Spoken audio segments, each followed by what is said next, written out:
Basically నాకు విషయం అర్థం కావట్లే. ధ్రువ్ జురెల్ని సెలెక్ట్ చేసింది ఎందుకు? As a pure batsmen, right? So ఈ ప్యూర్ బ్యాట్స్మెన్ నంబర్ 8లో బ్యాటింగ్ చేయడం ఏంటి? అరే ఫస్ట్ ఇన్నింగ్స్లో ఓకే, సరే ఎవడు ఆడలేదు కాబట్టి చలేగా. సెకండ్ ఇన్నింగ్స్లో నైట్ వాచ్మెన్ పంపిస్తాం, సరే పంపించావు, ఓకే. దెన్ ఆఫ్టర్వర్డ్స్ అరే left and right combination is that mandatory? ఇప్పుడు దాకా అలానే నడిచిందా? అరే కొంచెమన్నా సెన్స్ ఉందారా నీకు? ఏం చేస్తున్నావు అసలు నువ్వు? ఏ ఉన్న రెస్పెక్ట్ మొత్తం పోదా ఉంది నీ వల్ల. అసలు test cricket already it's in danger. అది ఇండియా ఓడిపోవడం మరీ చండాలి. అసలు ఏం చేయాలనుకుంటున్నా? అసలు వాట్స్ యాక్చువల్గా అంటే చాలా కోపంగా ఉంది. కోపంగా కాదు కానీ చిరాకు వస్తుంది ఈ డెసిషన్ తీసుకోవడం.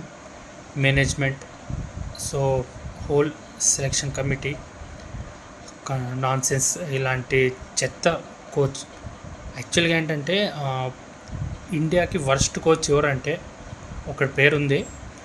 వాడు ఎలాగో ఫారినర్ కాబట్టి బేసిక్లీ అంత క్రికెట్ నాలెడ్జ్ లేని ఐపీఎల్ బ్యాచ్లకి వాడి గురించి తెలీదు. బట్ ఆ ప్లేస్ను కూడా వాడిని డామినేట్ చేసి నిన్ను కూర్చోబెట్టచ్చు. అలాంటి పొజిషన్ తీసుకెళ్ళిపోతున్నాం టీమిండియాని. Totally fed up. సో ఇండియాలో టెస్ట్ క్రికెట్ బతకాలంటే ముందు వాడిని లేపండి, రిమూవ్ హిమ్. వాడిని మాత్రమే కాదు, మొత్తం selection committee, team management, everything. So ప్రతి ఒక్కరు ఒక డెసిషన్ తీసుకోవాల్సిన సిచ్యువేషన్ ఇది. మరీ చండాలం కాకపోతే వాళ్ళంత బాగా ఆడుతున్న వికెట్ మీద మనోళ్ళు చేతులు ఎత్తేయడం ఏంటి?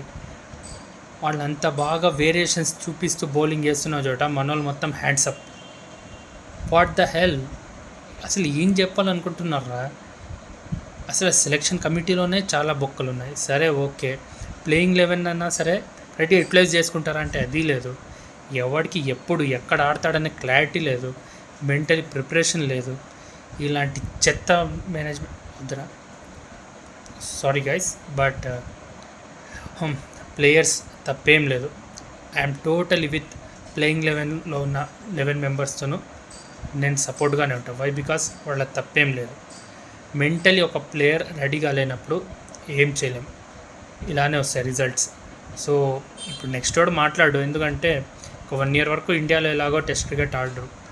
ఇంకో T20 వరల్డ్ కప్ ఉంది, ఐపీఎల్ ఉంది. క్రికెట్ని నాశనం చేసుకోండి, ఏం పర్లేదు.